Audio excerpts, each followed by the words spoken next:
Ihr sollt das verfluchte Lied nicht singen, habe ich euch gesagt. Könnt ihr denn nicht hören? Immer das verfluchte Lied.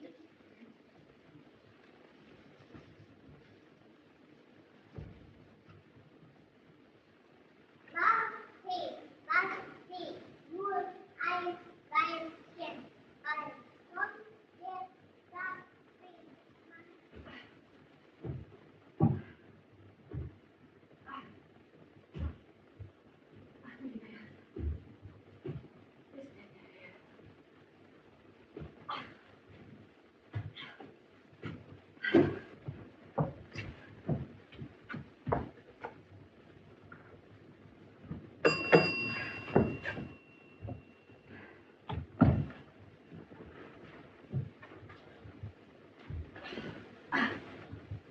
hast du denn? Ach, 50 Mark kannst du den Jörn verbieten, das verdammte Mörderlied zu singen. Den ganzen Tag wollen sie es ihnen in den Ohren. Als ob man nicht schon genug von dem Mörder zu hören kriegte. Macht er doch. Solange man sie singen hört, dann weiß man wenigstens, dass er noch da sind. Naja, hast du wieder recht.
Du hast aber einen schönen Ball.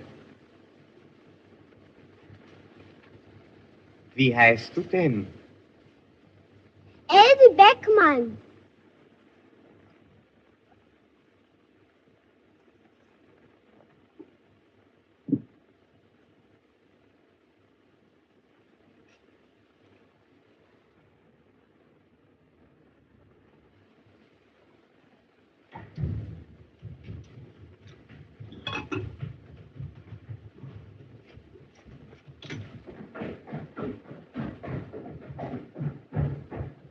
Ist Else nicht mitgekommen? Nö, mit uns ist sie nicht mitgekommen.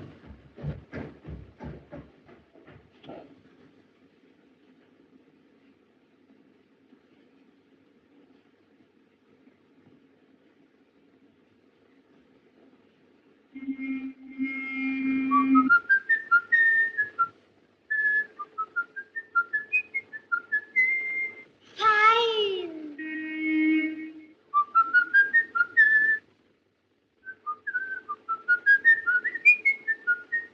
Dankeschön.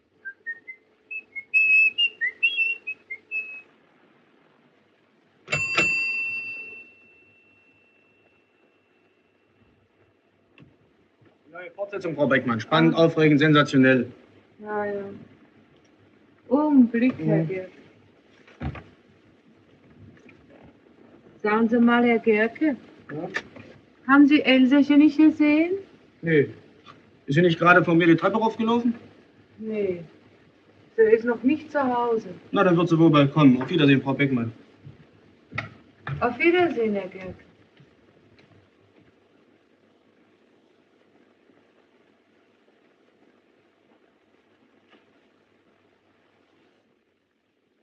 Elsie!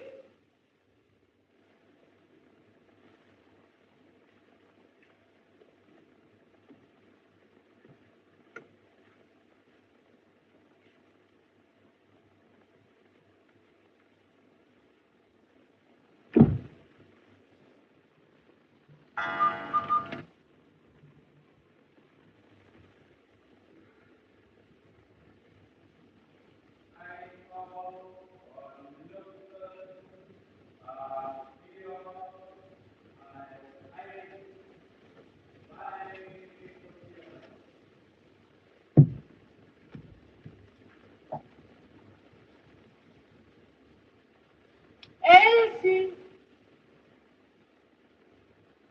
Elsie!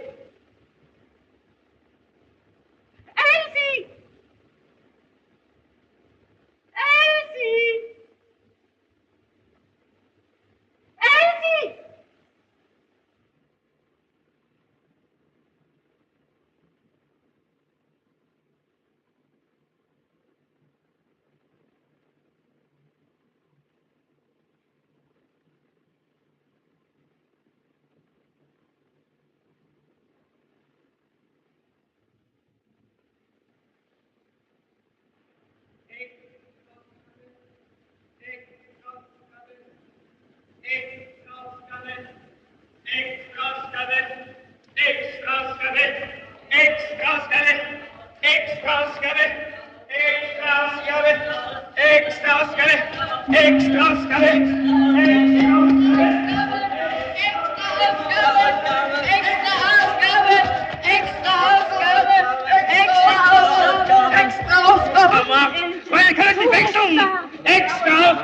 Ja nicht einmal mehr seine Kinder zur Schule zu schicken. Was soll ich damit das?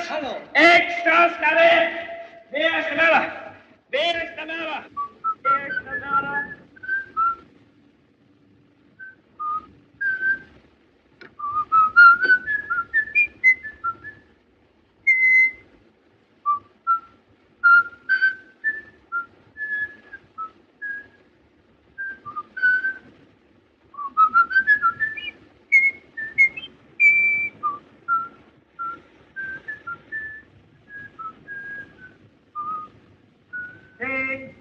Mark Belohnung.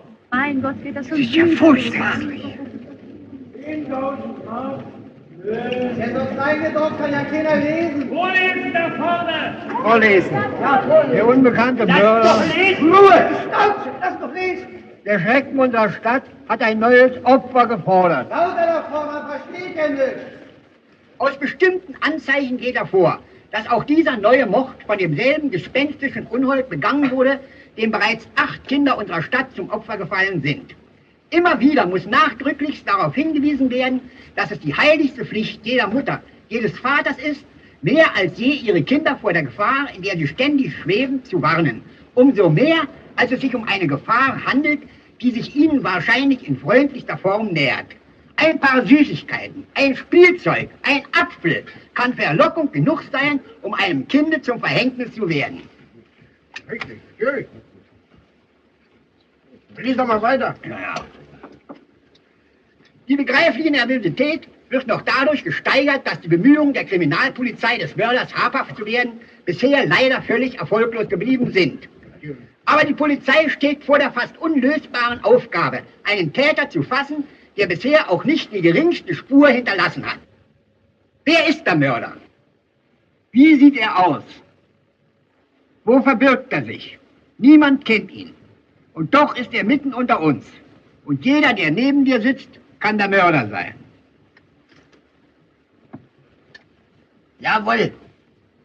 Sehr richtig. Was kriegst du mich denn dabei so an? No, wirst du schon wissen. Was soll ich wissen? Na, denk mal nach. Wird dir schon einfallen. Was willst du damit sagen? Dass ich dir auch schon mal gesehen habe, wie du hinter der Kleinen aus dem 4. Stock der Treppe aufgegangen bist. Du bist wohl verrückt, du Schweinskerl! Wer ist ein Schweinskerl? Ich oder er, der Herr die kleinen Mädchen hier ist? Saukerl, du Hirn, du Mörder! Du, wir zwei, wir sprechen uns vor Gericht, du! Dich bring ich ins Zuchthaus, Du Verleumder, du gemeiner Ehrabschneider! So eine Verleumder, so eine Ehrabschneider. So was lässt sich der Polizei ein. Hausdurchsuchung. Schande, nein, diese Schande. So ein anonymen Wischling gleich Hausdurchsuchung. Herr Eger, nur beruhigen Sie sich doch endlich. Wir tun ja schließlich auch nur unsere Pflicht. Wenn man schon selber keine ruhige Minute mehr hat. Lauter Angst um die Kinder. Na sehen Sie.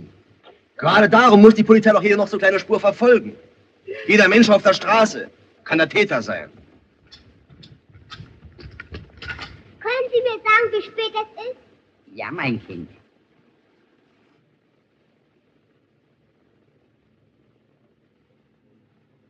Jetzt musst du aber schnell nach Hause gehen. Wo wohnst du denn, mein Kind? Was geht denn das Sie an, wo das Kind wohnt? Bitte? Was wollen Sie denn von die Kleine? Gar nichts will ich. Was wollen Sie denn überhaupt? Ich muss doch gleich sehen, was ich von dir will. Lassen Sie mich doch los. Das ist ja eigentlich eine Unverschämtheit. Was ist los hier? Eine Unverschämtheit. Was will denn der Brillenaffe? Habt ihr mal nicht so. Erst Kinder anquatschen. Hau noch hinter die Schnauze. Was hat er gesagt? Dann auch noch kennenlernen. Aber bitte lassen Sie mich doch los. Ich habe das Kind doch gar nicht angesprochen. Hat wohl die Kleine was schleppen wollen, was? Ja, und den umbringen wie die anderen, was? Was ist das der Mörder? Ich bin Mörder! Halt mich fest! Ruf doch die Polizei! Natürlich wieder kein Schuppe hier. Herr Wachtmeister! Herr Wachtmeister! Herr Wachtmeister! Herr Wachtmeister! Platz machen, meine Herrschaften. Den Eingang frei machen. Mit kleinen Tassendieb festnehmen. Das können wir, weiter können wir nicht. Fangt doch lieber den Kindermörder. Was? Der Kindermörder? Kindermörder? Das ist der Kindermörder. Weitergehen. Nicht stehen bleiben. Weitergehen. Was wollt ihr von mir?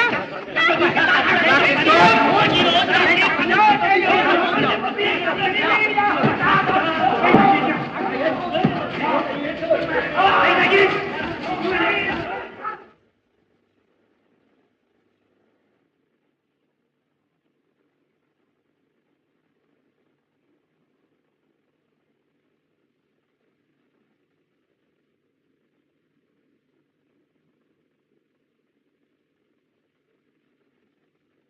Das ist ein Skandal sondergleich. Was glauben Sie, Herr Polizeipräsident, was eine solche Notiz für einen Eindruck auf die Öffentlichkeit machen wird? So etwas ist einfach unverantwortlich. Herr Minister, wir können dem Mörder nicht verbieten, Briefe zu schreiben, an wen er will. Wahrscheinlich empfindet der schwer pathologische Mann eine große Genugtuung dabei, seine Taten in den Zeitungen geschildert zu sehen. Wir haben uns sofort mit der Redaktion in Verbindung gesetzt und uns das Original des Briefes aushändigen lassen. Es wird bereits vom Erkennungsdienst bearbeitet. Selbstverständlich ist es beinahe ausgeschlossen, auf einem Blatt Papier, das durch so viele Hände gegangen ist, noch irgendeinen brauchbaren Fingerabdruck festzustellen. Trotzdem wird auch hier nichts unversucht gelassen, um durch eingehendste Vergleiche mit unseren Karteien vielleicht doch noch irgendetwas Verwendbares zu finden, das uns der Lösung des Problems näher bringt. Anschließend geht der Brief direkt zur graphologischen Begutachtung. Der oben erwähnte Rautenzug oder Schwellzug, Klammer, am deutlichsten in dem Worte bald, dritte Zeile von unten, Klammer zu, haben Sie? Ja. Registriert die pathologisch starke Sexualität dieses Triebmenschen.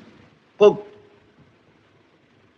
Die zerbrochene Schreibart mancher anderer Buchstaben ist in ihrer zeichnerischen Weise ein Ausdruck von Schauspielerei, die nach außen hin die Form der Indolenz, ja der Trägheit wählen kann. Im ganzen Schriftbild liegt ein schwer erweisbarer, aber intensiv fühlbarer Zug von Wahnsinn. Ja, Herr Polizeipräsident, gewiss. Ich bezweifle durchaus nicht, dass Sie Ihre Pflicht tun. Ihre Beamten auch, gewiss. Aber das Resultat, bitte. Das Resultat. Herr Herr Minister, meine Leute haben in der Woche keine 12 Stunden Schlaf mehr. Die Mannschaften vom Überfallkommando kommen nie mehr richtig zur Ruhe. Und wenn sie den Dienst antreten, sind sie beinahe noch müder, als wenn sie abgelöst werden. Denn dieser Dienst ist ja nichts als eine nervenfressende Kleinarbeit, die zu 80, ja 90% aus Misserfolgen besteht. Die Beamten der Mordkommission kommen nicht mehr aus den Kleidern heraus, leben beständig auf dem Qui-vive, ständig in der Hochspannung der Alarmbereitschaft. Sie stehen ununterbrochen auf dem Sprung, jede, aber auch die geringste Spur aufzunehmen. Denn möglicherweise kann ja gerade sie zum Ziele führen. Bedenken, Herr Minister, allein die Arbeit am Tatort.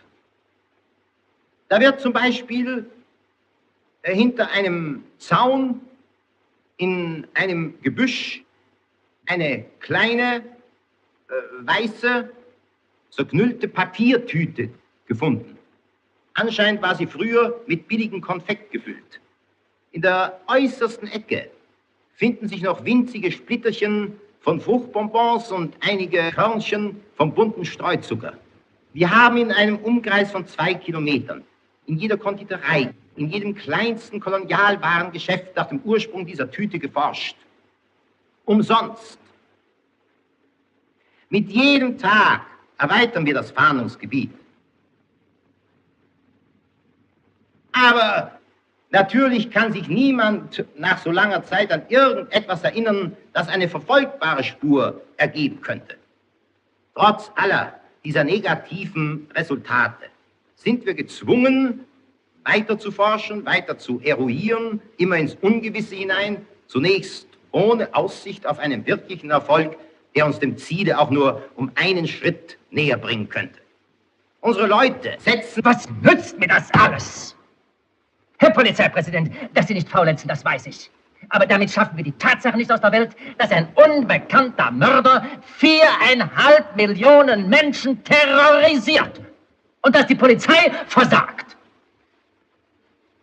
Herr Minister, scheinen doch nicht die rechte Vorstellung von den ungeheuren Schwierigkeiten zu haben, mit denen die Kriminalpolizei zu kämpfen hat. Ist Ihnen bekannt, dass zum Beispiel über den Heimweg, den das vermisste Kind genommen haben soll, allein 15 gänzlich verschiedene Zeugenaussagen bestehen?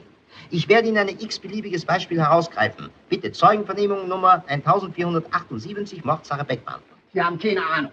Mehr wie Sie, Herr. Aber meine Herren, Sie müssen doch wenigstens wissen, welche Farbe die Mütze von dem kleinen Mädchen hatte, das Sie heute Mittag mit dem Unbekannten gesehen haben wollen. Natürlich, Herr Kommissar. Die Mütze war rot. Herr Kommissar, die Mütze war grün. Die Mütze war rot. Die Mütze war grün. Rot, grün, Rot, grün, rot, grün, rot, grün, also rot, grün. Schluss. Hat ja keinen Zweck. Ich danke Ihnen, meine Herren. Bitte.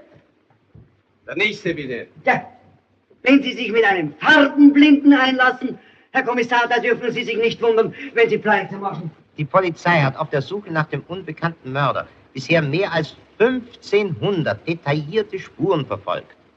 Das gesammelte Aktenmaterial füllt 60 dicke Bände. Wir haben sämtliche Leute eingesetzt, um das Gelände rings um die Stadt planmäßig abzustreifen. Jedes Gestrüpp wird durchsucht, jedes Dickicht durchstöbert, jede Schonung abgetastet. Denn hinter jedem Busch, in jeder Kuhle kann ein Gegenstand verborgen sein, der uns endlich Material zur Aufnahme der richtigen Spur liefert. Wir haben Polizeihunde aufgeboten. Die besten Spürer sind auf die schwachen Fährten angesetzt worden. Aber sie haben die Spuren verloren und trotz aller Anstrengungen nicht wiedergefunden. Seit Augen des Mörders hat die Polizei Nacht für Nacht die obdachlosen Asyle kontrolliert und die Insassen einer eingehenden Prüfung unterzogen. Selbstverständlich erhöht dieses Verfahren weder die Beliebtheit der Polizei, noch mindert es die Nervosität der Bevölkerung. Die Überwachung der Bahnhöfe wird ununterbrochen aufrechterhalten. Trotzdem haben die Nachforschungen bis jetzt nicht das geringste Resultat gezeitigt, ebenso wenig wie die allnächtlichen Razzien in den Verbrechervierteln.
Mensch, was erzählst du, du alter Bulle?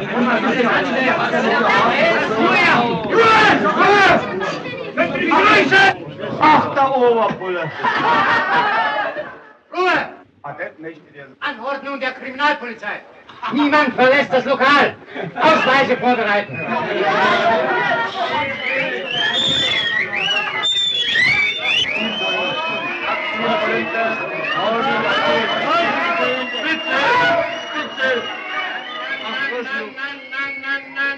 Kinder, macht doch keinen Quatsch. Ach, der dicke Lohmann. Lohmann, Lohmann, Lohmann, Lohmann, Lohmann,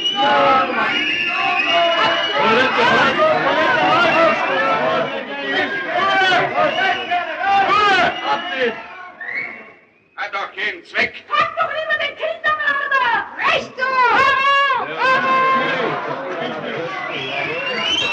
Ruhe! Seid doch vernünftig! Zurücktreten da! Alle zurücktreten!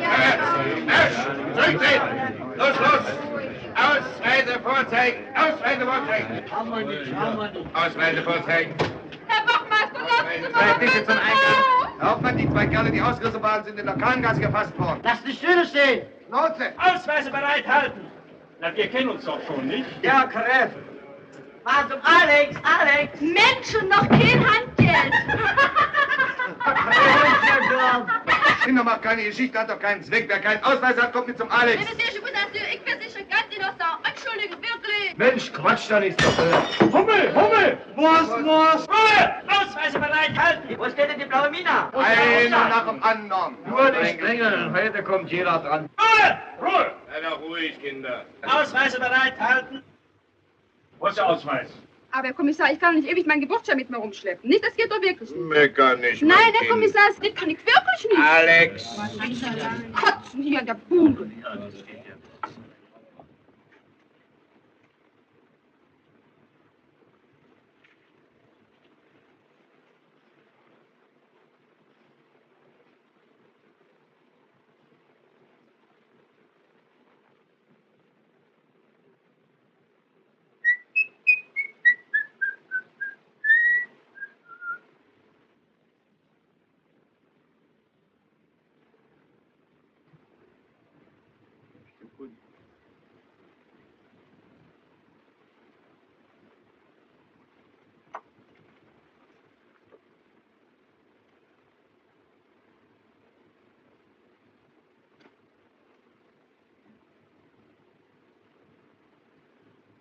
Schlechte Arbeit, mein Junge.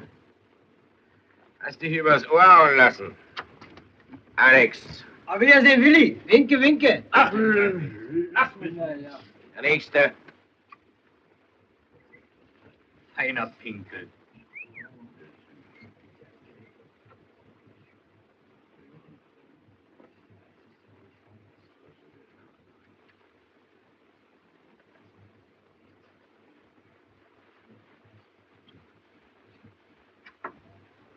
Was ist denn? Was denn? Hallo, Mann. Hat ihn schon.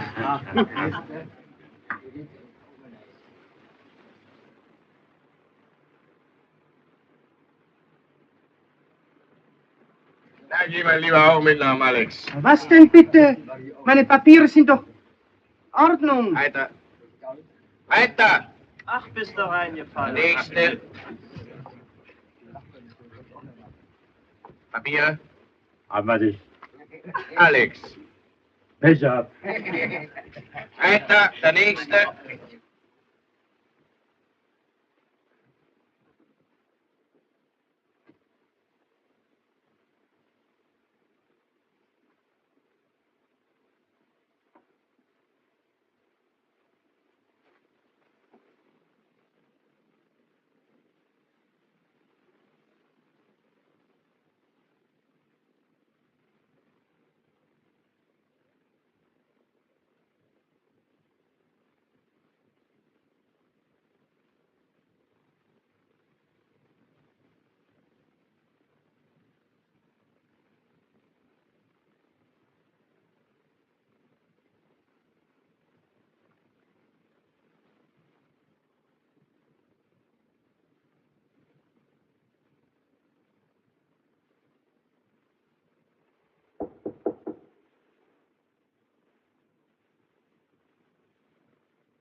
Die ganze Geschäft versauen, sei mir Hauptmann. Jede Nacht die Stänkereien in die Lokale rum. Keiner weiß mehr, wo er einen Augenblick Ruhe hat. Sind doch auch Menschen. Glauben Sie, zum Vergnügen schlagen wir uns unsere Nächte um die Ohren? Nee, aber sie vertreiben mir die Kundschaft. Und den sie suchen, den finden sie hier doch nicht. Was glauben Sie, was die hier alle für eine Stinkwut auf den Kerl haben, dem sie jede Nacht die Razzia verdanken? Und vor allem die Häschen, wenn die auch auf den Strich gehen. Ihr Geschäft ist Geschäft. Aber das können Sie mir glauben, Herr Hauptmann. Irgendwo ist in jeder sowas von der Mutter. Ich kenne manchen schweren Jungen, der nasse Augen kriegt, wenn er kleine Kinder spielen sieht. Wenn die Bestie unter die Finger kriegten, Brennholz würden sie aus dem machen, kann ich Ihnen sagen. Fertig zur Abfahrt, Herr Hauptmann. Schön.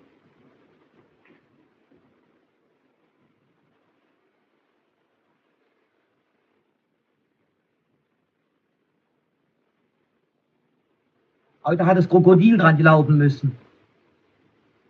2 Wagen.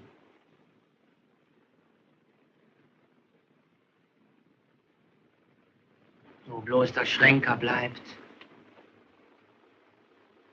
Ist denn schon 3 Uhr? Ich will gleich mal nachfragen.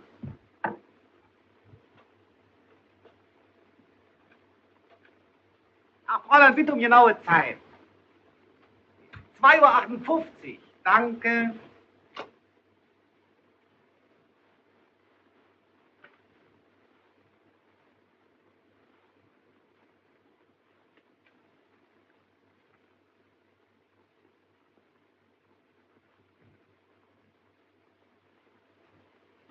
Uhr 58.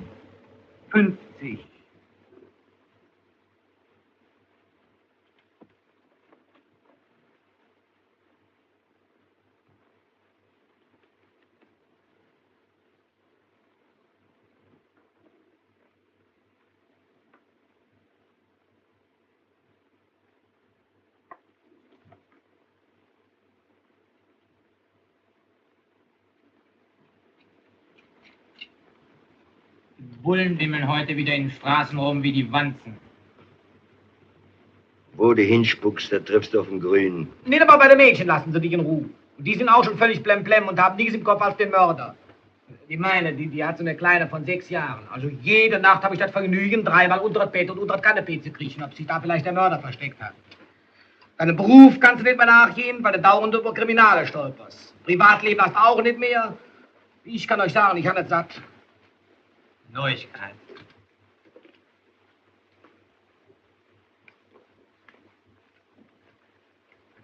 Und bloß der Schrenker bleibt. Sie werden doch nicht geschnappt haben. Den? Ha, du, der hat mal in London eine Bank ausgeraubt. Und da hatten ihm die in Scotland Yard eine Falle gestellt. Da stand er schon, Hände hoch, an der Wand geklemmt. Und die Bullen rund um ihn rum. 2 Sekunden später lagen 3 Tote da. Aber er war nicht drunter. Beste Mann zwischen Berlin und Frisco. Seit 6 Jahren suchen sie ihn schon. Kriegen ihn aber nicht zu fassen. Kriegen sie nicht zu fassen. Viele Hunde sind des Hasen tot. Halt's Maul.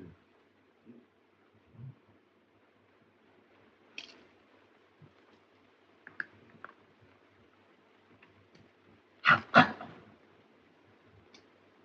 ich den aushalten? Sonst kam er doch immer auf die Minute pünktlich. Na, Gott sei Dank. Endlich. Gott sei Dank, dass du da bist. Seid ihr verrückt geworden? Jalousien runter!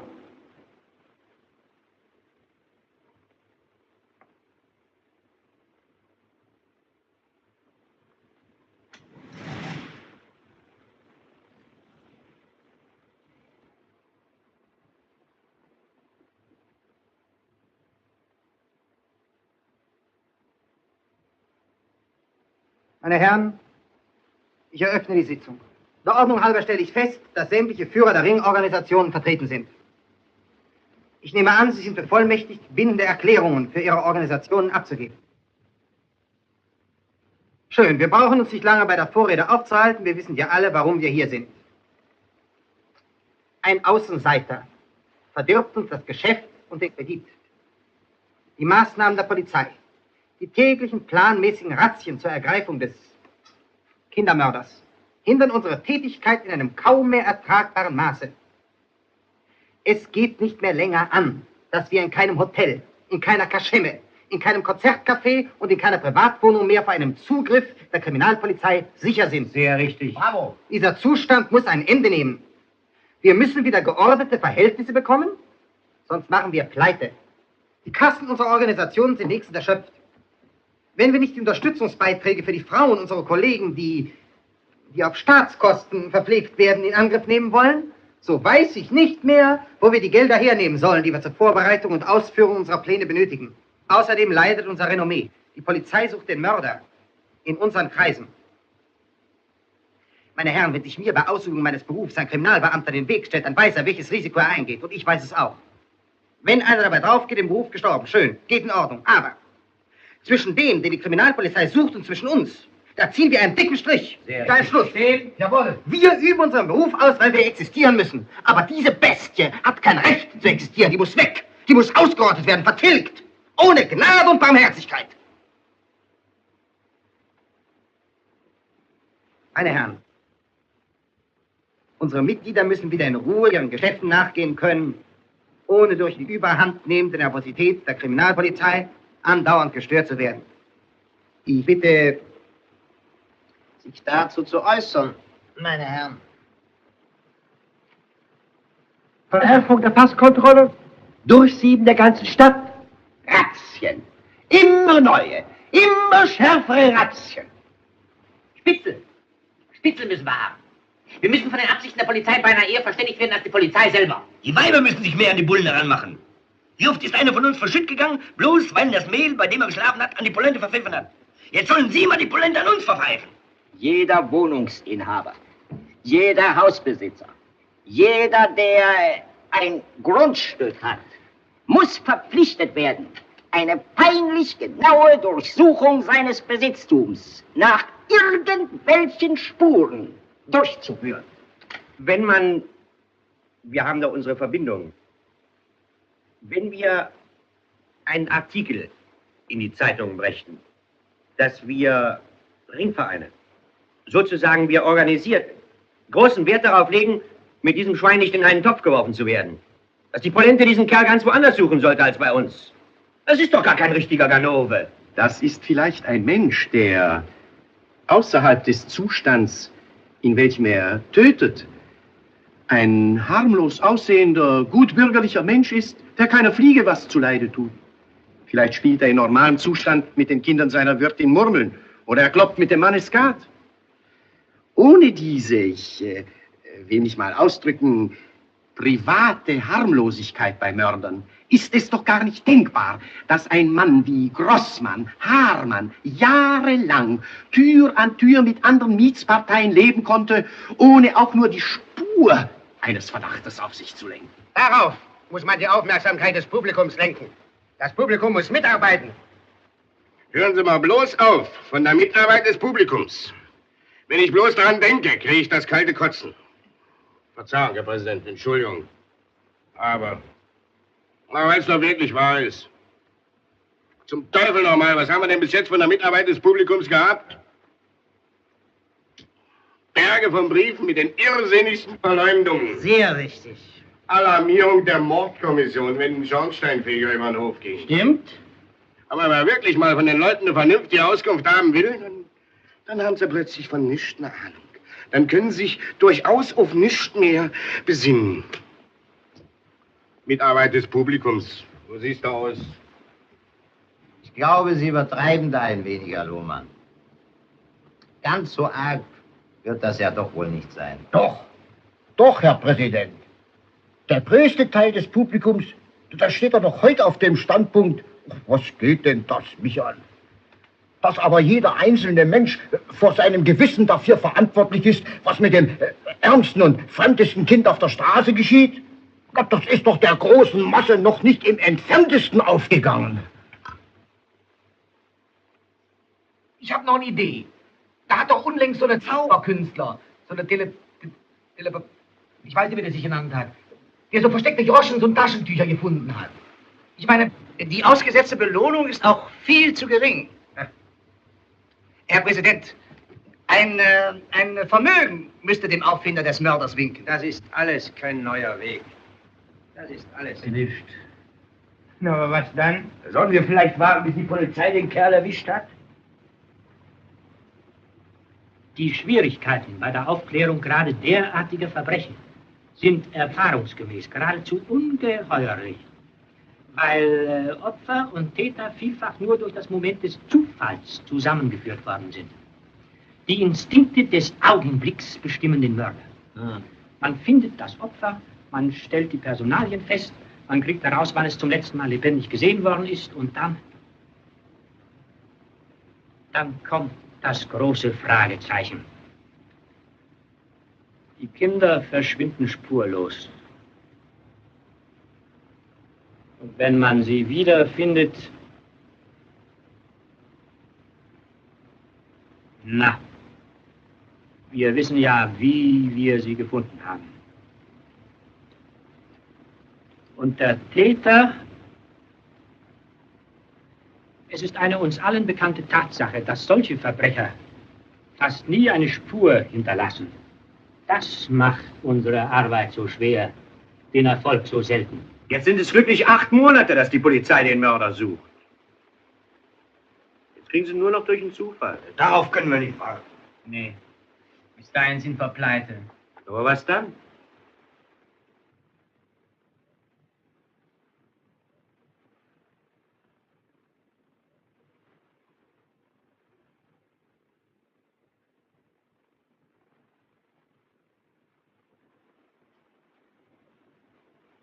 Wir müssen ihn fahren. Wir selber.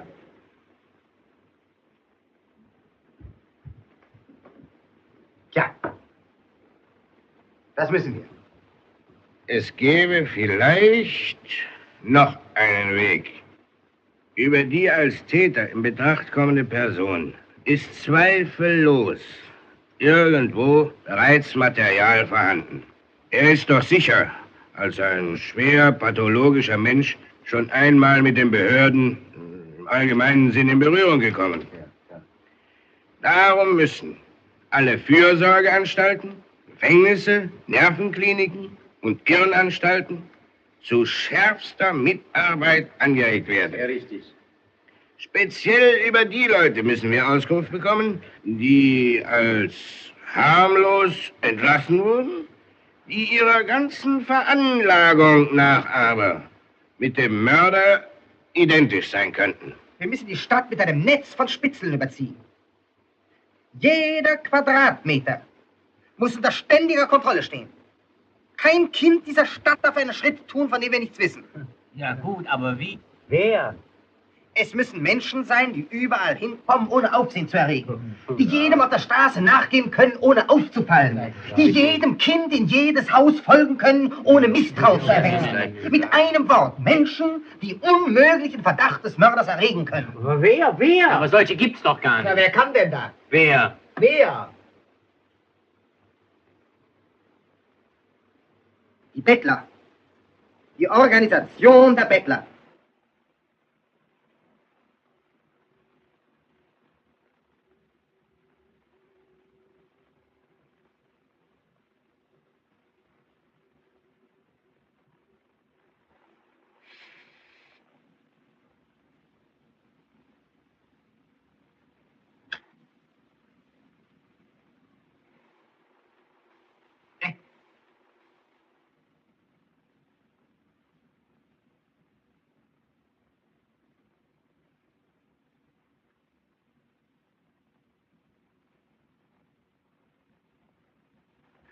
Hosse in Blutwurst.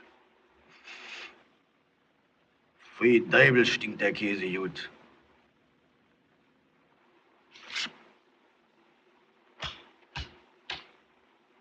Schwarz seid ihr, Luders.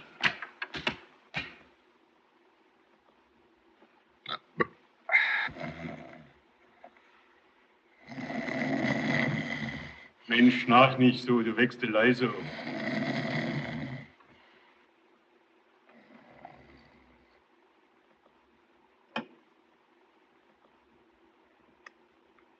2, 4, 6, 8, 10, 12, 14, 16, 18, 20, 22, 24, 26,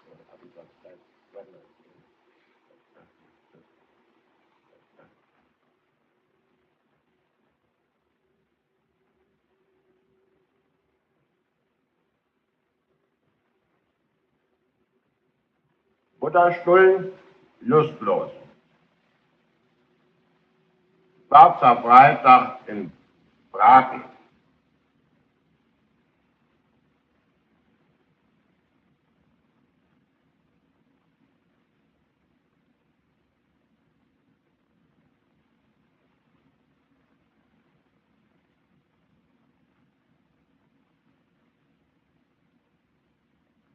So, jetzt kommt die Höfe dran.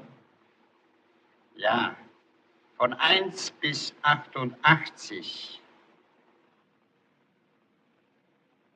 Der nächste. Du hast alle Höfe in der Hauptstraße von Nummer 1 bis 88. Gut. Was kommt jetzt? Hauptstraße 89 bis 196. Hauptstraße 89 bis 196. Mitgliedsnummer? 3795. Emil Dustermann. 3795. Dustermann.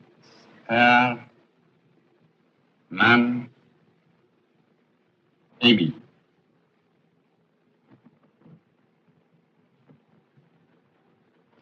Na, Emil, vielleicht verdienst du dir die 15 Mil. Unberufen.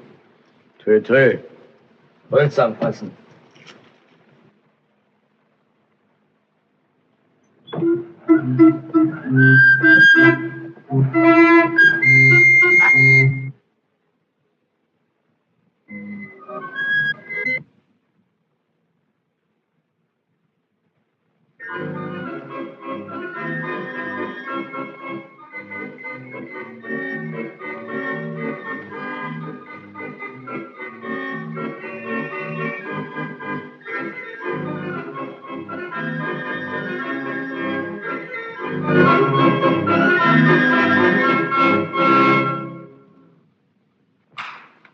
Ich sage den Herrschaften meinen herzlichsten Dank.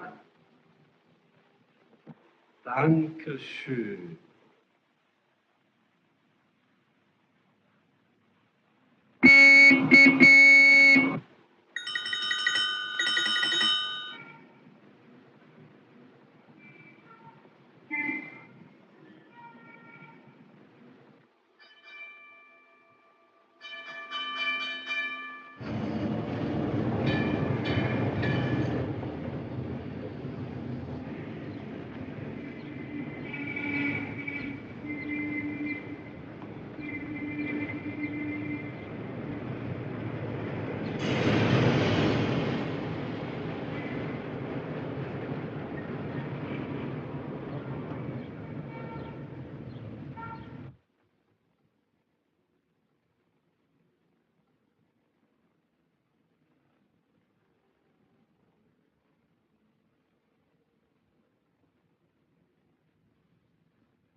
Idiot.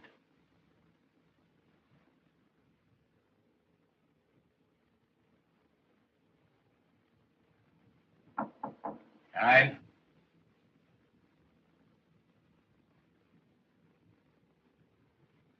Herr Kommissar, hier sind die angeforderten Krankenberichte der in den letzten 5 Jahren als gesund oder harmlos Entlassenen aus den Landes- und Privatirrenanstalten sowie der städtischen Krankenhäuser und Nervenheilanstalten.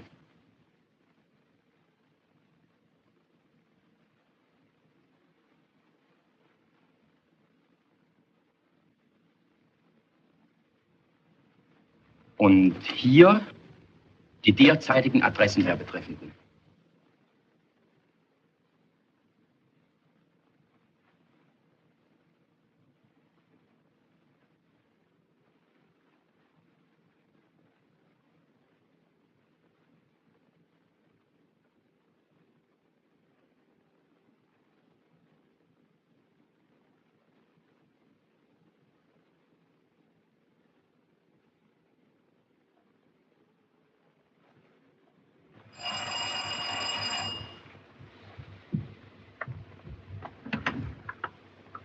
Guten Tag. Wohnt bei Ihnen ein Herr Beckert? Bitte schön? Wohnt bei Ihnen ein Herr Beckert? Ich kann Sie leider nicht verstehen. Ich bin etwas schwerhörig. Habe ich noch ja nicht gemerkt. Ob bei Ihnen ein Herr Beckert wohnt? Herr Beckert, jawohl, ja, Herr Beckert, der wohnt bei mir. Leider ist er gerade weggegangen. So. Ich hätte aber gerne mal mit Ihnen gesprochen. Ich komme nämlich vom Finanzamt. Vom Finanzamt, ja, du lieber Gott, ja, wenn Sie vielleicht hier auf ihn warten wollen. Ja, dankeschön. Bitte schön.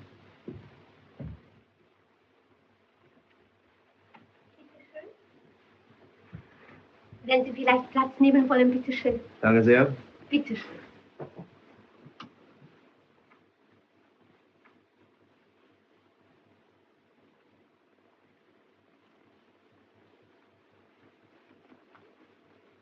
Wenn Sie vielleicht etwas lesen wollen, bitte schön. Danke, sehr freundlich. Bitte schön. Ach, sagen Sie mal, Frau Winkler, Ja? ist Herr Beckert auch auf eine Zeitung abonniert? Herr Beckert? Nein, der leiht sich immer meine aus. So. Na, dankeschön.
Ach, Mutti, ich bin dir entgegengelaufen. Aber Kind, das sollst du doch nicht.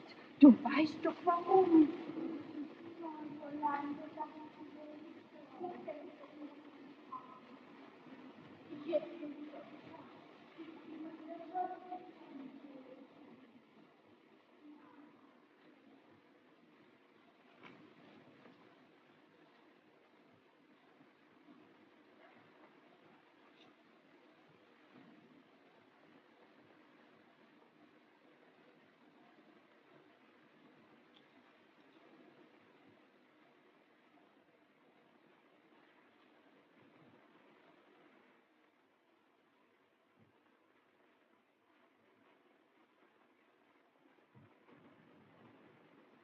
Ja, der wünschen? Kaffee, bitte. Nein, einen Wermut. Nein, Cognac. Cognac. Cognac.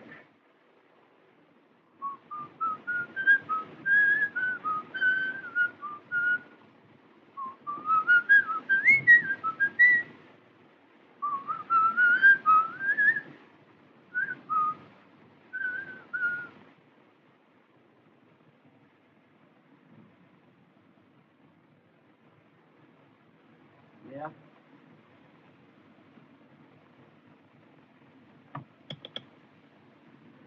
Doch einen. Ja.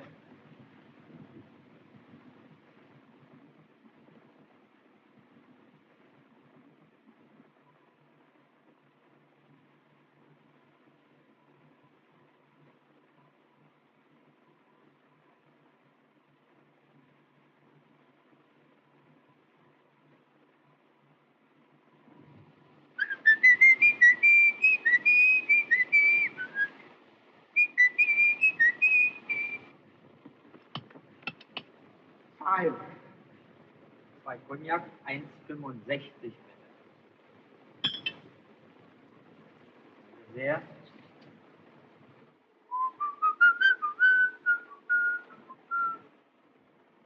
Nummer 24, Beckert. Städtischer Kurier wird nicht gehalten. Tisch, Mahagoni poliert mit Plüschdecke. Kein Rotstift, auch keine Spuren davon, überhaupt kein Schreibmaterial. Im Papierkorb Drucksache, Zigarrenreklame. Bunte Ansichtskarte, Blumenstrauß, herzlichen Gruß, Paul. Sonst kein Absender. Leere Zigarettenschachtel, Marke Ariston, Tüte mit Süßigkeiten, halb leer, ohne Firmenaufdruck. Halt. Moment mal. Ariston.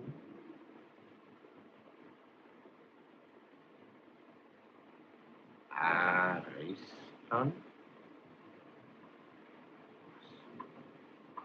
Was war da doch gleich?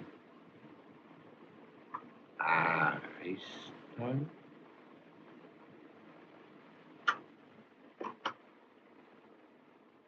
Ich möchte die Akten Mordsache Marga Perl haben. Dankeschön.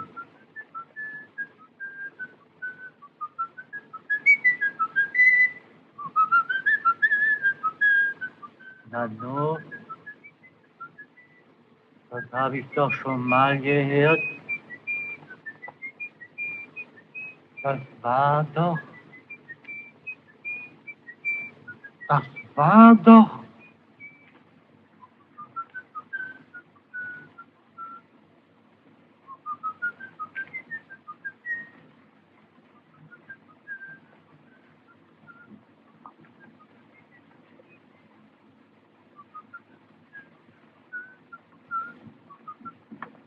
Hallo, Heinrich!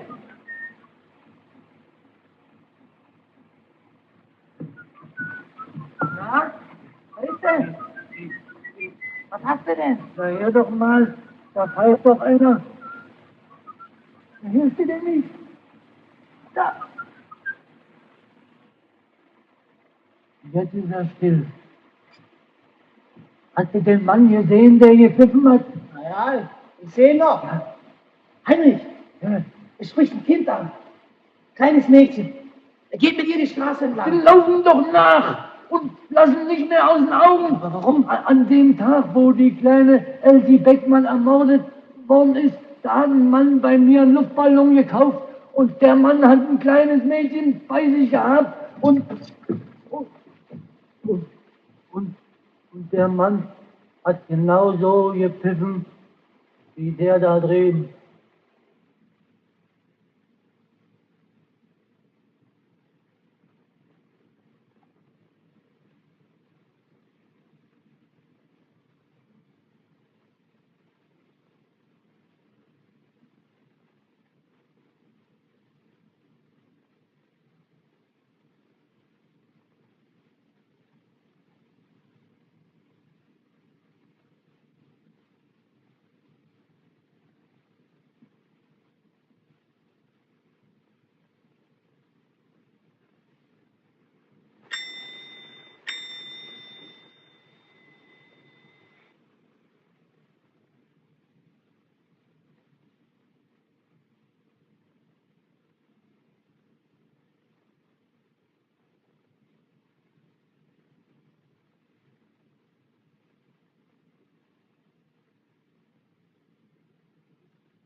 Verdammt noch einmal!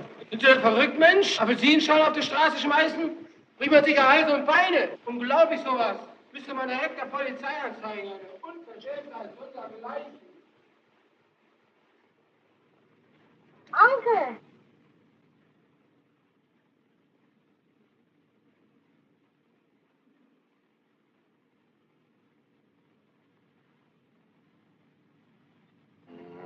Ja, aha, da ist es schon.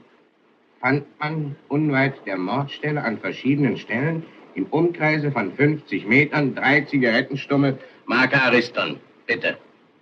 Ja, die Zigarettenmarke ist die gleiche, aber der Tisch war doch kein alter Holztisch.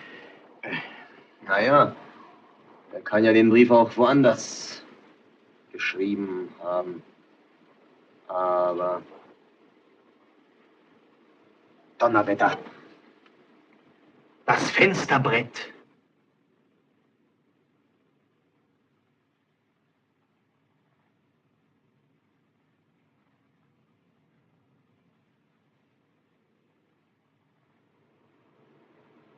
Tim. Moment mal.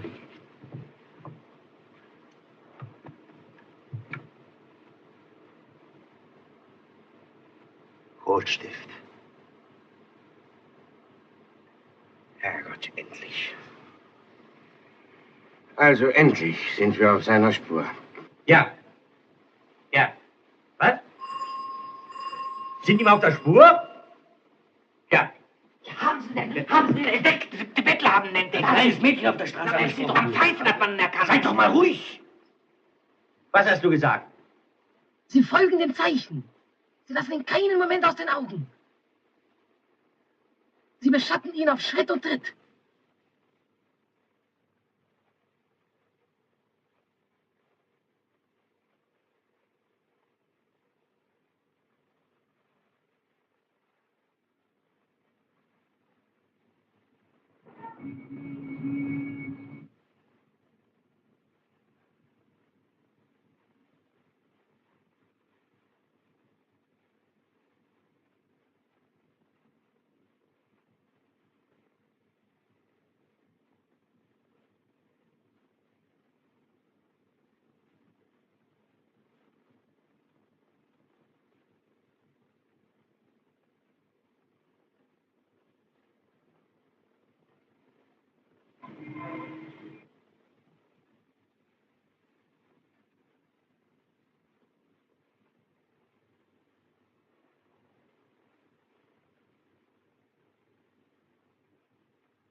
Onkel, Was denn? du hast dich ja ganz weiß gemacht. Wo denn? Da auf der Schulter.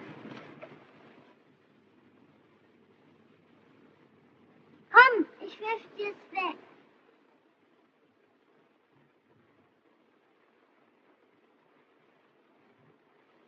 Was hast du denn? Komm, wir gehen weg.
Hier raus ist er auf keinen Fall. Wir hätten ihn sonst unbedingt ziehen müssen. Ausgeschlossen. Da muss er hier im Hof sein. Zurückgelaufen ist er auch nicht. Verdammt nochmal, irgendwo muss doch der Kerl sein. Vielleicht hat er sich im Haus versteckt.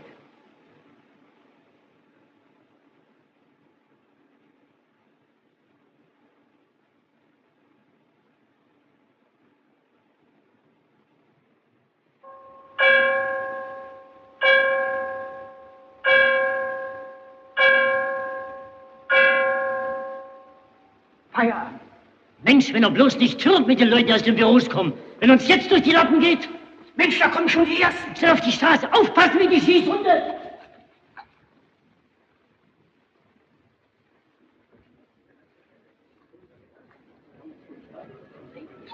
Verzeihung, ich möchte mir bloß eine Frage stellen.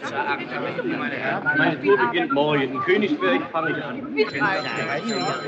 Bei meinem Magenleiden kann ich solche Sachen überhaupt nicht essen. Heute war der Chef bei mir im Büro.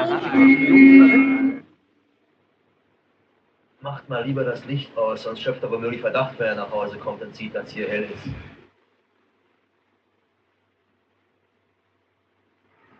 Wie viel Uhr ist es denn eigentlich? Gleich 6:30.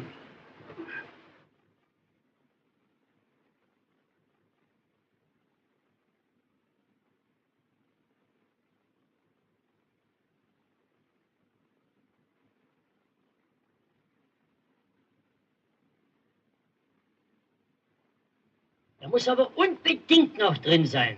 Denn er war bestimmt nicht unter den Leuten, die das Haus bei Büroschluss verlassen haben. So. Ja.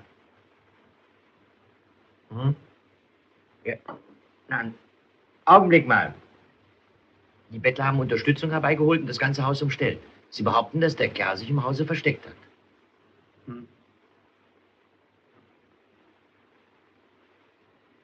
Was ist das für ein Haus?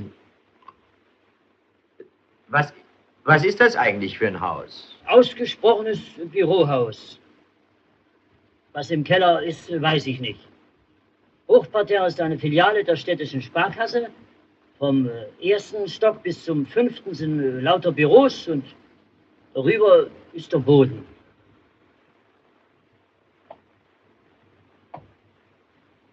Doch unglaublich. Ist da noch jemand?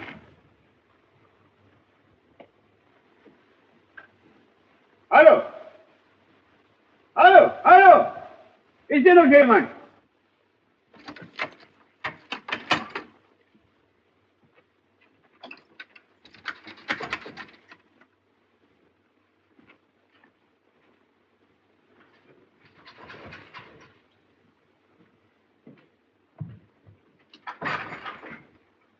Nochmal. Ist da noch wer?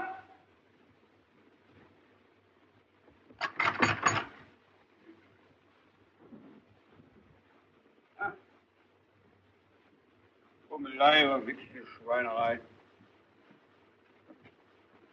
So einer dämlichen Tür.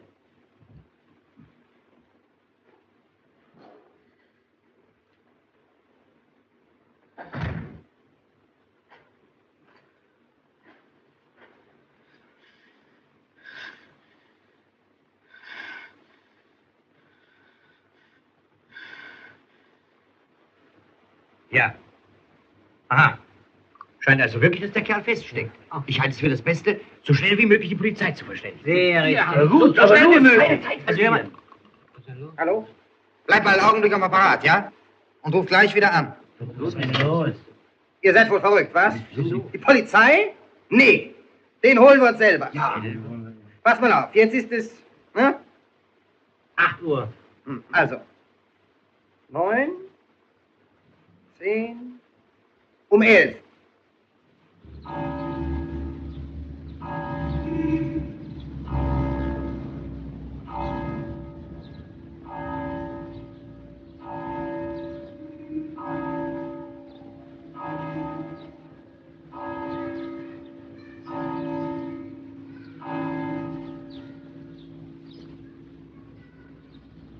Guten Abend.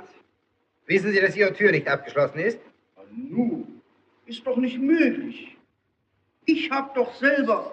Aber es ist doch... sofort aufmachen. Und kein Laut. Na, wird's. Vorwärts. Los. Vorwärts.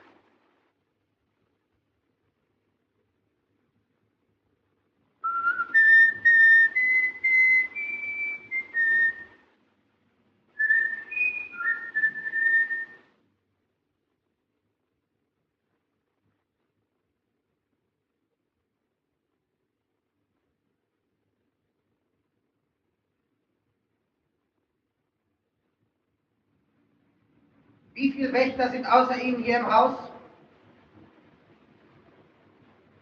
Ach, Sie wollen nicht antworten, nein?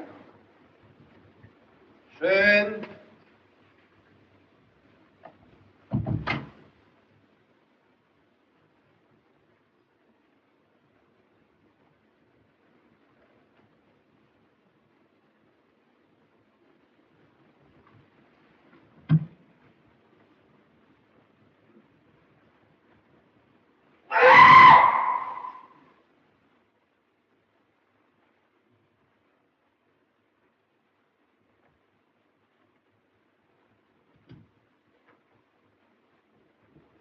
Im Haus sind noch 2 Wächter auf Kontrollgang.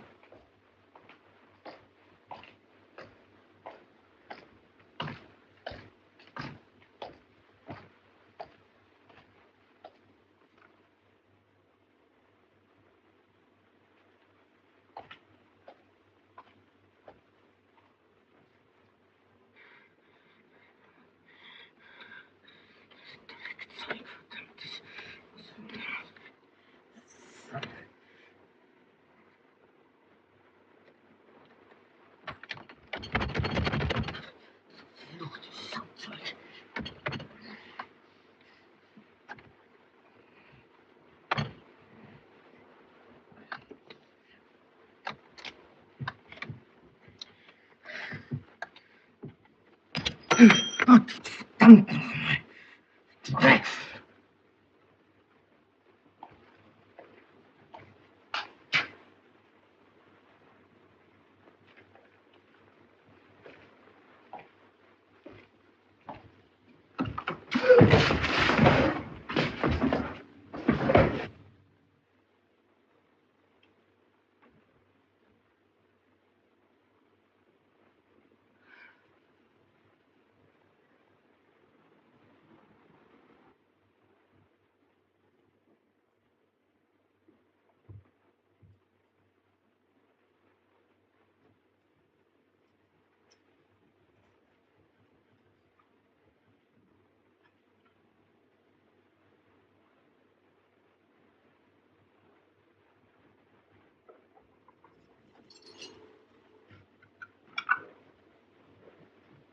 Äußerste Vorsicht mit dem Lichtschein.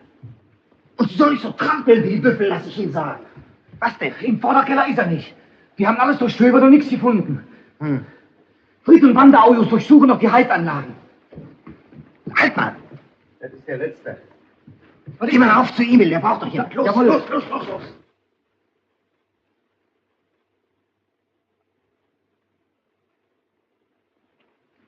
Das Schenker schickt mich. Gut. Pass mal auf. Das ist eine neue Konstruktion von Kontrolluhren. Und da ist der Plan zu ihrer Bedienung. Und wenn die nicht auf die Minute genau gestochen werden, gibt's automatisch Alarm auf der nächsten Polizeiwache. Verstehst du? Aha. So. Hast du das kapiert? Tja, na hör mal, ich bin doch keine Dussel. Na, in der Heizung und im Kohlenkeller ist er bestimmt auch nicht. So. Den ganzen Koks haben wir durcheinander geschmissen. Hallo! Du bist wohl blödsinnig geworden, was? Und wenn die Türen gesichert sind, was dann? Wird der 5 Minuten die Polizei auf dem Hals haben? Ja, wir müssen doch hier rein, wenn das ganze Haus systematisch durchsucht werden soll. Aber doch nicht durch die Tür, du Idiot! Durchs Büro im 1. Stock und geht durch die Decke.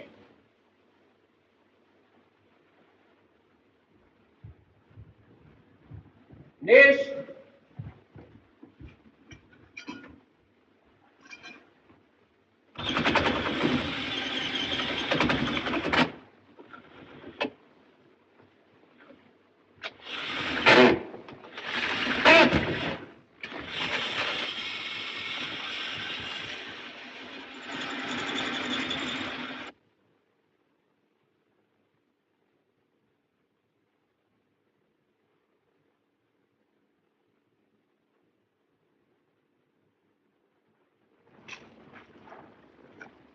So, ab dafür.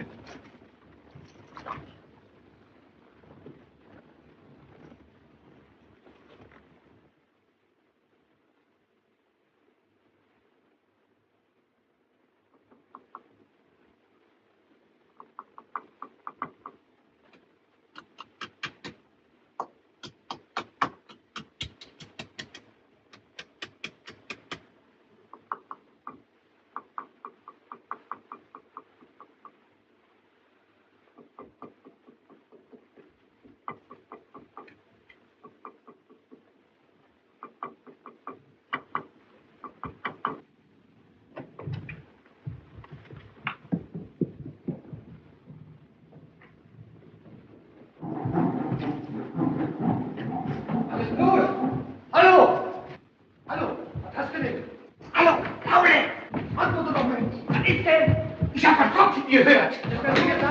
Wo läufst du denn hin? Antworte doch nicht so. Mensch, was ist da denn? Leononi, hast du doch nicht. Doch mal. Lass doch nicht. Du bist ein Schränker. Auf dem Boden. Auf dem Boden, Lisa. Ich habe deutlich was klopfen hören. Auf dem Boden. Auf dem Boden.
Vorwärts! Er muss hier drin sein! Hier ist der Lichtschalter! Die Verschläge aufbrechen! Vorwärts! Ab!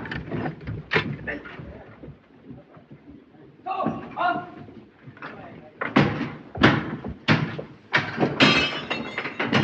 Hallo! Was? Ich habe den Kerl entdeckt. Ja. Auf dem Boden steckt er. Ja, ich habe was klopfen gehört und bin gleich zum Schwenker gelaufen. Was hat der gesagt? Der ist schon oben mit 8 anderen. So. Jetzt werden sie ihn gleich haben danach. Ja. Ich bin bloß zu dir runtergelaufen, um dir zu sagen, was los ist. Ja, wenn ich nicht so aufgepasst hätte, stundenlang hätte man noch suchen können. Der Wächter!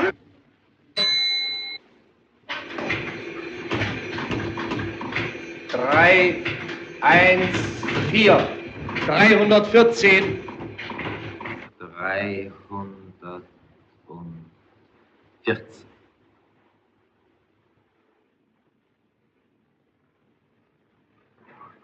Raus! Raus! Was? Wieso denn? In 5 Minuten ist die Polizei im Haus. Das ist ja verrückt, Mensch. Schon ist die Polizei hier. Der Wächter hat alarmiert. Nur mal raus! Halt! Ruhe! 5 Minuten ist noch Zeit, 6 Verschläge noch zu öffnen. Weiter so. Ran hier, los! Feuert, komm! Ach, weg da, was soll das denn?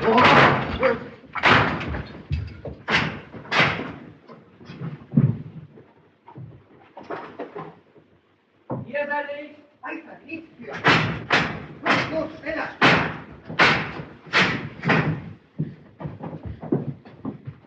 Das war auch nicht!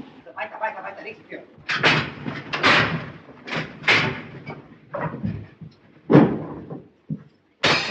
Schnell, wir haben nur noch 3 Minuten Zeit! Los, weiter, schnell!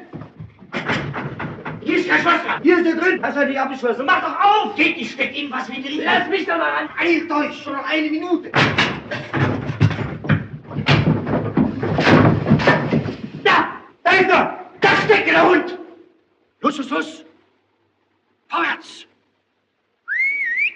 Alles weg! Los! Macht schon, dass ihr rauskommt! Vorwärts! Endlich! Himmel, Herrgott, Sakrament noch einmal! Fertig!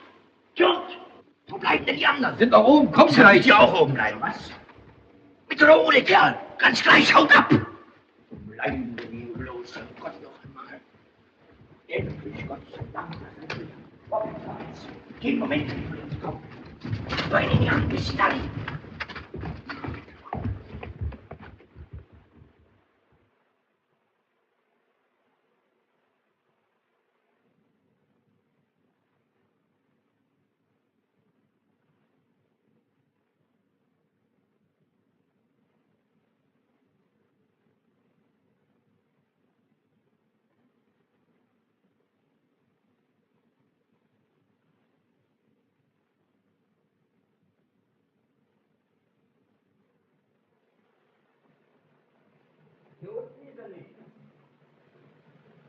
Hallo, hey, warum habt ihr den Strickleiter hochgenommen? Hey, warum habt ihr den Strickleiter hochgezogen?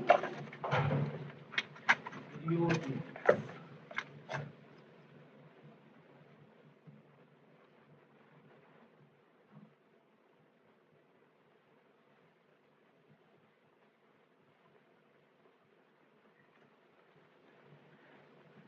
Du, Hände hoch! Wie kann ich denn die Hände hochheben, wo ich auf der Strickleiter stehe? Raus!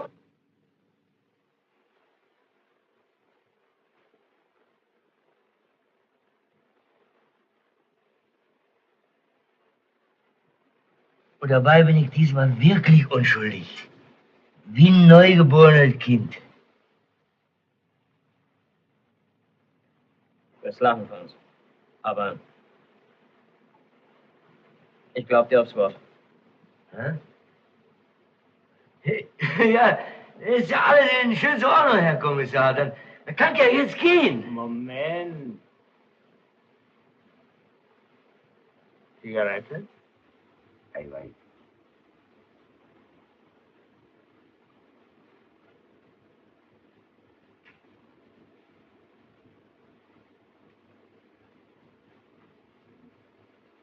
Ich glaub dir aufs Wort, Franz. Vorausgesetzt,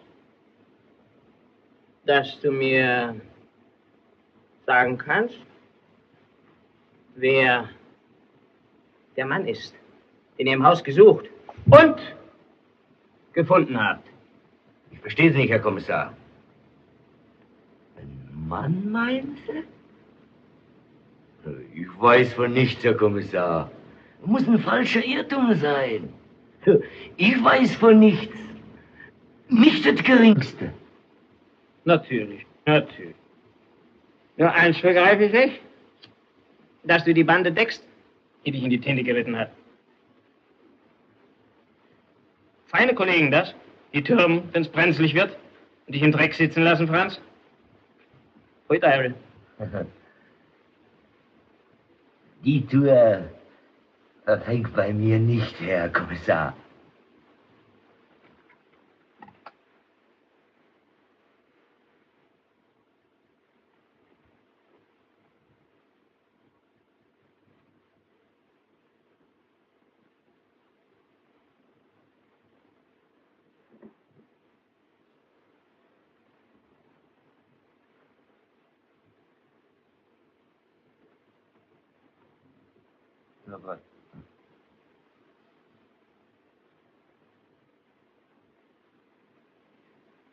Was kann mir schon passieren? Bisschen Sachbeschädigung. Na schön. Geklaut worden ist nicht. Geklaut worden ist ja, mein Lieber. Und nicht zu knapp. Was? Geklaut? Wie viel denn? Erzähl du mir was, dann erzähl ich dir was. Ich hab schon gesagt, ich weiß von nichts. Na schön. Dann denk mal ein bisschen nach, Franz. Wenn man sich so 2 bis 3 Stunden selbst überlassen ist, fällt einem manchmal allerhand ein, woran man sich vorher absolut nicht erinnern konnte, nicht? Abführen.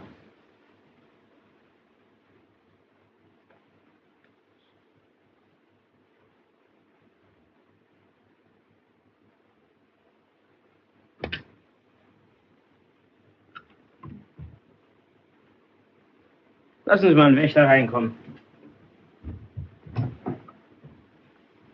da mal was?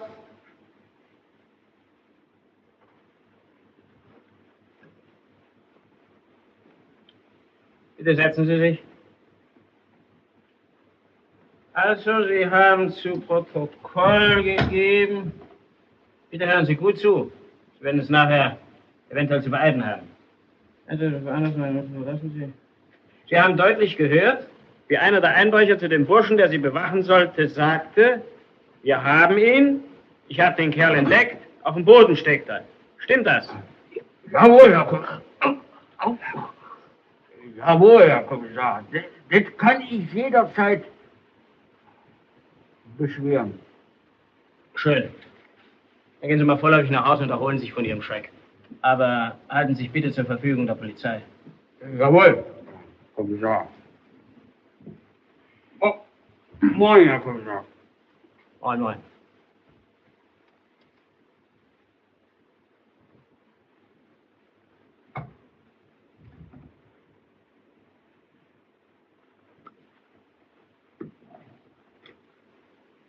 Sagen Sie mal, ist Kommissar Lohmann im Hause?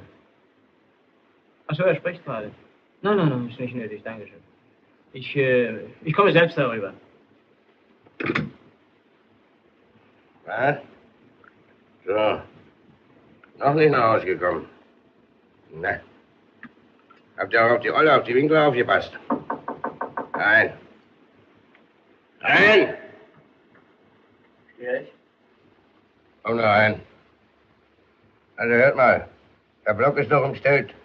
Wenn er überhaupt noch mal nach Hause kommt, muss er uns ja in die Finger laufen. Also, weiter warten. Wenn es was Neues gibt, ich bleibe hier im Präsidium.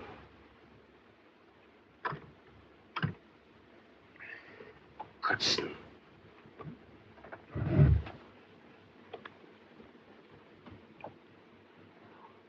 Was willst du denn? Ich möchte dich um eine Gefälligkeit bitten. Ach, wenn du durchgehst, das mal wieder. Ich möchte dich bitten... Na, liest du mal das erst durch.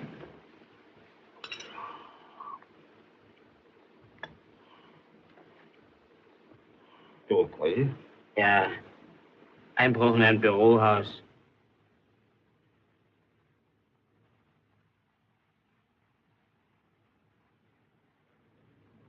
Straße?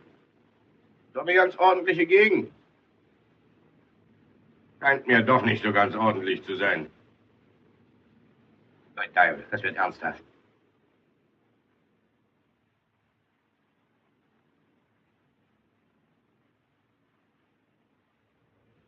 Was denn? Wollen die das ganze Haus ausräumen? Nu, was haben die denn mitten Mountain Koks gesucht? Ist ja toll. Ist ja nicht zu glauben. Na, sowas? Das ist ja ein Stück aus dem Tollhaus. Ach so, auf die Sparkasse hatten Sie es abgesehen. Gott, steh mir bei. Was soll denn das heißen? Also jetzt verstehe ich überhaupt nicht mehr. Nicht mal angeknabbert haben Sie die Dinger? Das muss ja eine Herde von Idioten gewesen sein. Na, wetter noch mal. Na, ist das ein Ding? Nicht gestohlen, aber ein Mensch verschleppt. Gott weiß wohin. Toll. Der Franz hält's Maul. Hat natürlich Angst. Ja, den Jungen kenne ich. Er gehört zu der Sorte Einbrecher, die lieber aus dem 5. Stock springen, als in eine Mordsache verwickelt werden. Wenn wir den von der Seite packen könnten.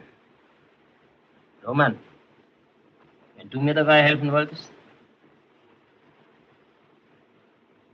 Nachtigall? Ich höre dir laufen. Na, dann werden wir uns den Franz mal kommen lassen. Zum Verhör. Na nu, 4 Mann hoch? Was soll denn das heißen? Vorwärts. Ja.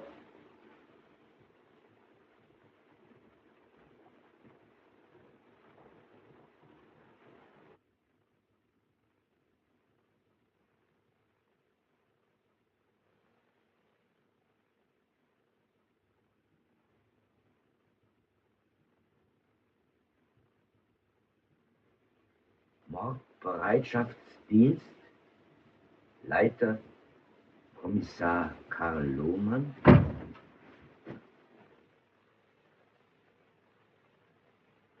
Ja, was habe ich denn mit Ihnen? Ja, was habe ich denn mit der Mordkommission zu tun?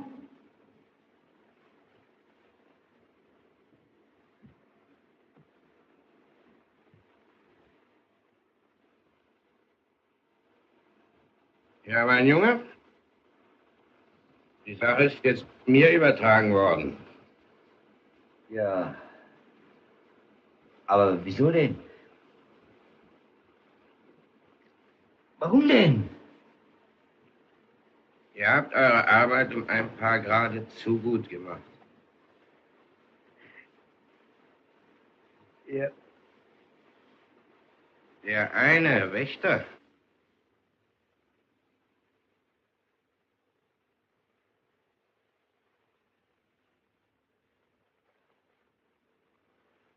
Tot?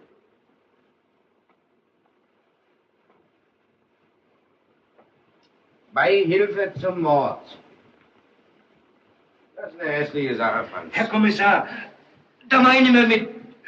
Damit will ich nichts zu tun haben. Ich sage jetzt alles. Alles, was ich weiß. Sehr vernünftig, aber leider zu spät. Herr Kommissar, das kann doch nicht zu spät sein, Herr Kommissar. Das darf nicht zu spät sein. Ich will ja alles sagen, alles. Auch, was wir in dem verdammten Haus da gesucht haben. Na? Den Kindermörder.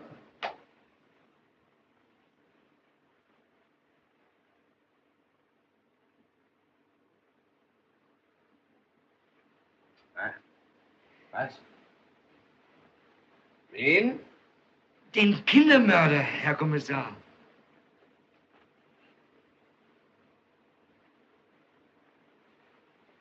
Augenblick.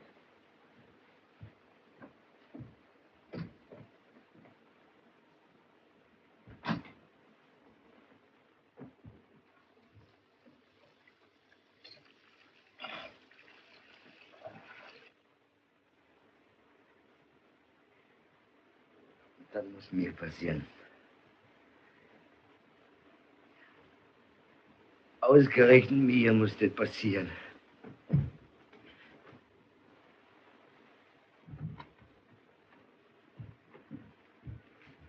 Jetzt setz dich weiter her, mein Junge.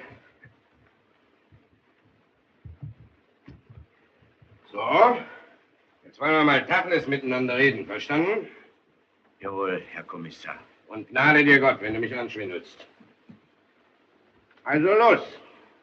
Was habt ihr mit dem Mörder zu tun? Und wohin ist der Mann verschleppt worden? Also, Herr Kommissar, Sie kennen doch die alte Schnapsfabrik von Kunz und Levi. Die in der Inflation pleite gemacht haben. Jawohl. Und seit der Zeit steht das Ding nun leer und es kümmert sich kein Mensch mehr darum.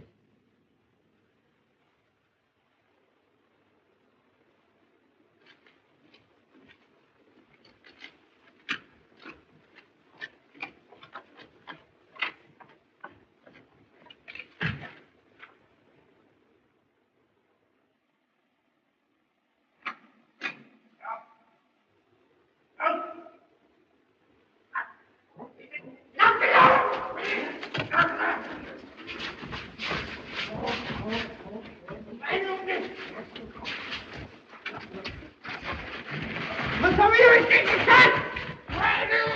Loslassen! Meine Hunde!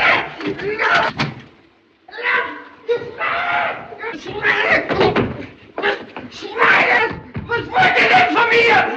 Was wollt ihr denn von...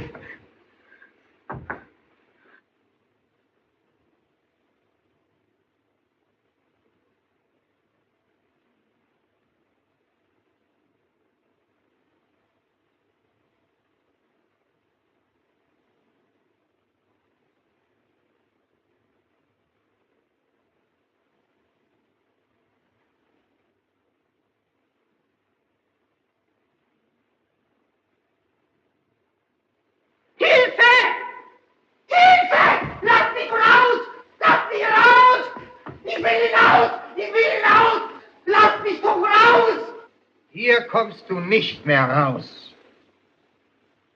Aber meine Herren, ich bitte Sie, ich weiß gar nicht, was Sie von mir wollen. Ich bitte Sie, lassen Sie mich doch frei. Das Ganze muss doch ein Irrtum sein. Ein Irrtum. Oh nein, kein Irrtum. Ausgeschlossen. Das ist kein Irrtum.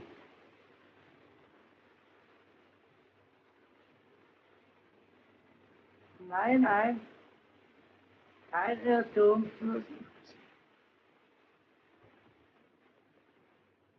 Kennen Sie das? So einen Ballon hast du doch der kleinen Elsie Beckmann geschenkt. So einen Ballon. Elsie. Nein! Wo hast du die kleine Wackerperl verscharrt, du Hund?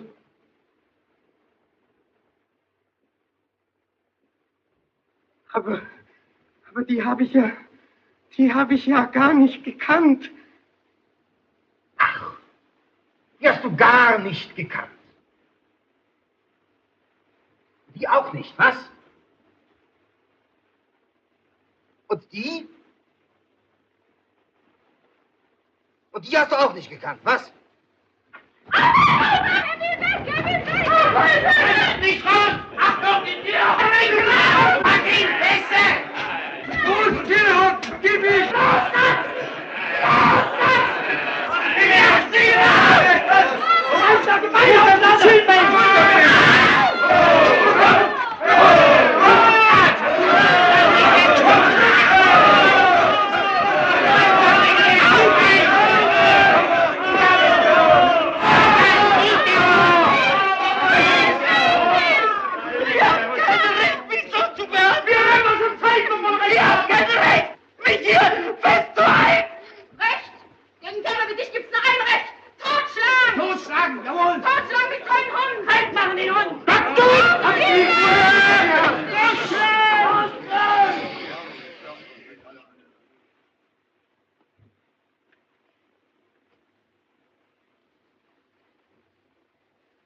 Du hast da was von Recht gesprochen. Hier soll dein Recht werden. Hier sitzen lauter Sachverständige in Rechtsfragen.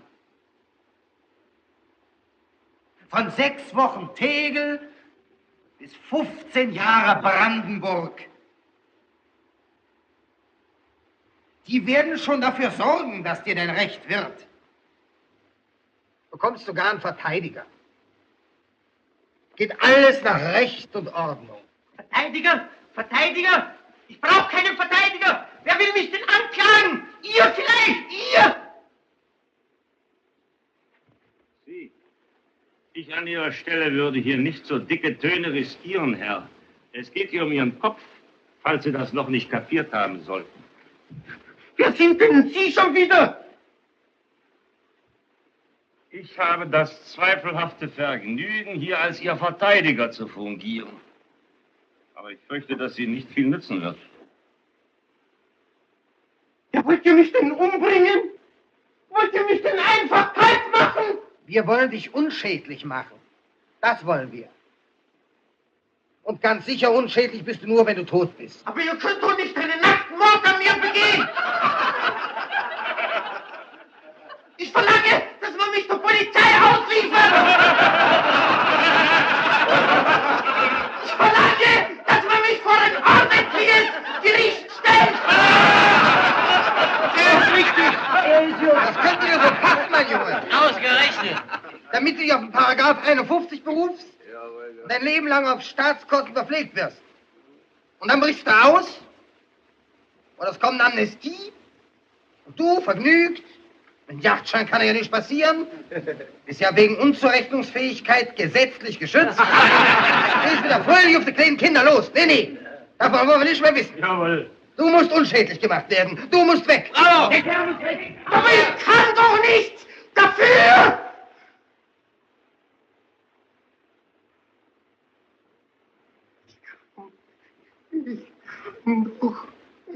Ich kann doch nichts dafür. Das kennen wir!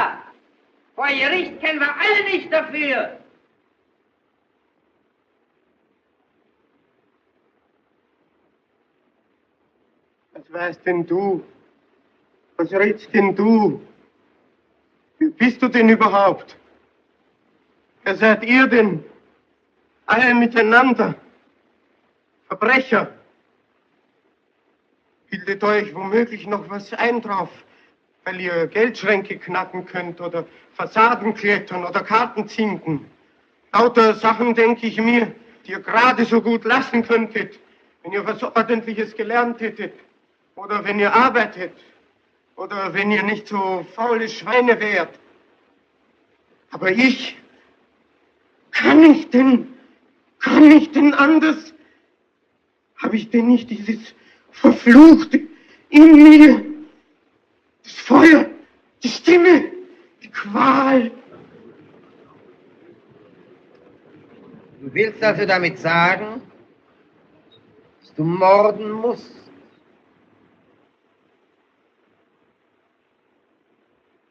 Immer muss ich durch Straßen gehen und immer spüre ich, da ist einer hinter mir her.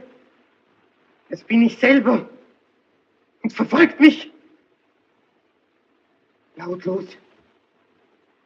Aber ich höre es doch. Ja, manchmal ist mir, als ob ich selber hinter mir herliefe. Ich will davon, von mir selber davonlaufen. Aber ich kann mir nicht entkommen. Muss den Weg gehen, den es mich jagt. Muss rennen, endlose Straßen. Ich will weg.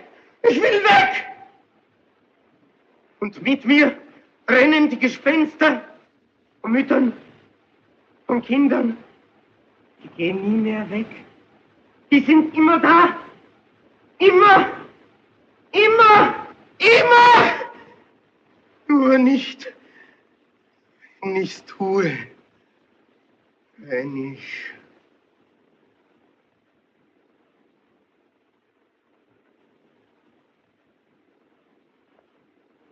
Dann weiß ich von nichts mehr.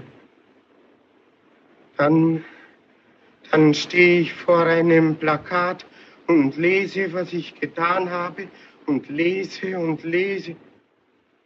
Was habe ich getan? Aber ich weiß doch von gar nichts. Aber wer glaubt mir denn? Wer weiß denn, wie sie mir aussieht, wie es schreit und brüllt da innen, wie ich tun muss, will nicht, muss, will nicht, muss. Und dann schreit eine Stimme und ich kann es nicht mehr hören. Hilfe! Ich kann nicht! Ich kann nicht! Ich kann nicht! Ich kann nicht! Der Angeklagte hat gesagt, dass er nicht anders kann. Das heißt also, dass er morden muss. Und damit hat er sich selber sein Todesurteil gesprochen. Bravo! Ein Mensch, der von sich selber sagt, dass er zwangsweise fremdes Leben vernichtet, dieser Mensch muss ausgelöscht werden wie ein Schadenfeuer. Wow. Dieser Mensch muss ausgerottet werden. Dieser Mensch muss weg.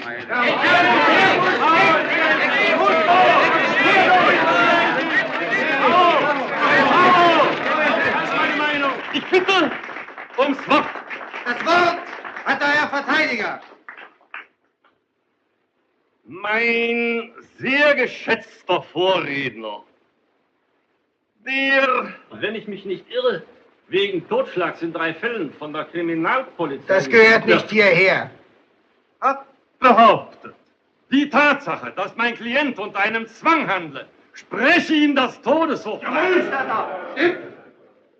Er irrt sich. Gerade das Moment des Zwangs spricht meinen Klienten frei. Du Hauertmensch! Ist wohl verrückt, du besoffenes... Gerade das Moment des Zwangs enthebt den Angeklagten von der Verantwortung für sein Tun. Und für etwas, wofür er nicht verantwortlich zu machen ist, kann man keinen Menschen strafen. Willst du vielleicht damit sagen, dass die Bestie straffrei ausgehen soll? Dass er am Leben bleiben soll! Ich will damit sagen, dass dieser Mensch ein kranker Mensch ist Und einen kranken Menschen übergibt man nicht dem Henker, den übergibt man dem Arzt. Willst du die Garantie für seine Heilung übernehmen? Wofür baut der Staat seine Irrenhäuser? Und was geschieht, wenn er ausbricht aus dem Irrenhaus? Ja, oder geheilt entlassen wird? Und eines schönen Tages fängt das Morden müssen wieder von vorne an? Wieder monatelange Hetzjagd. Wieder Paragraph 51, wieder Irrenhaus, wieder ausbrechen oder entlassen werden. Und wieder morden müssen. Und das geht ja nicht in alle Ewigkeit so weiter? Einen Menschen zu töten, der für seine Taten nicht verantwortlich zu machen ist, dazu hat niemand das Recht. Auch nicht der Staat. Und Sie schon gar nicht. Der Staat hat dafür zu sorgen, dass dieser Mensch unschädlich gemacht wird, dass er aufhört, für seine Mitmenschen eine Gefahr zu sein. Du hast keine Kinder gehabt, nicht? Na also, da hast du auch noch Kind verloren. Wenn du aber wissen willst, wie das ist, wenn einem so ein Kindchen genommen wird, dann frag mal die Eltern, denen der da ihre Kinder genommen hat. Frage mal nach den Tagen und Nächten, wo sie nicht wussten, was los war. Und denen später, wo sie endlich wussten, was los war. Frag doch die Mütter! Die Mütter sollst du fragen! Was glaubst du denn, dass du von den Müttern Gnade für den Mörder ihrer Kinder erlangen wirst? Die Frau hat Recht, aufzurichten. Keine Gnade für den Mörder! Keine Gnade! Nieder mit dem Mörder! Sag den Toten und Abgehen, Mädchen! Totschlag! Bring das Virus! Tod umbringen! Totschlag! Totschlag! Los mit ihm! Bringt sie um die Menschen! Totschlag! Totschlag! Totschlag! Lasse mich nicht niederschreien von euch! Ich werde nicht dulden, dass in meiner Gegenwart ein Mord begangen wird.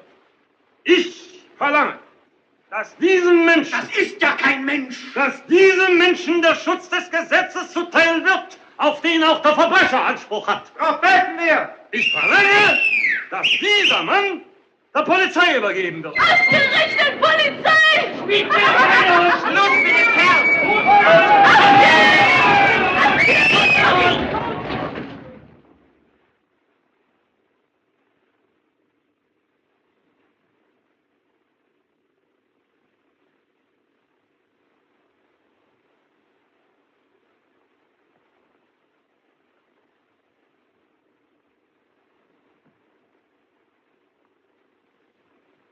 Im Namen des Gesetzes.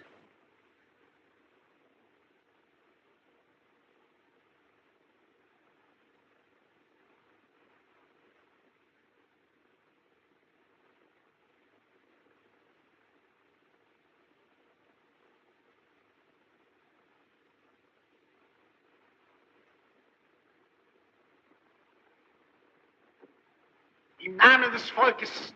Davon werden unsere Kinder auch nicht wieder lebendig.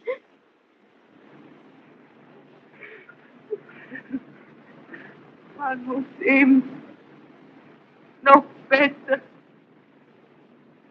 auf die Kinder Acht geben.